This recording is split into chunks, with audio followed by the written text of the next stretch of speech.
Hi folks and welcome to my channel. In this video I show you how to hard reset Samsung Galaxy A05. If you forgot the screen code, password or pattern, the only way to delete it is to reset to factory settings. We need to put it in recovery mode. The phone must be connected to a PC or laptop using a data cable. Now press and hold the power and volume down buttons.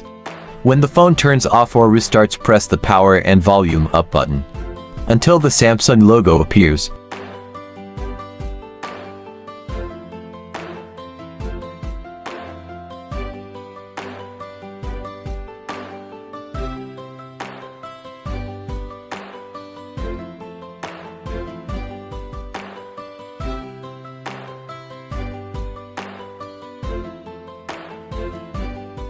When the Samsung logo appears on the screen, let go of the power button and hold the volume up button for another 3-5 seconds.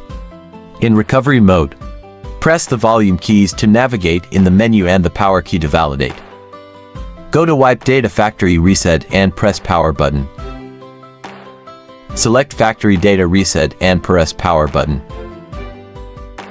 All data is deleted, including code, passwords and pattern, but hard reset don't delete Google account. Press Reboot System now to restart the phone. Thanks for watching. If this tutorial was helpful, please hit the like button and subscribe.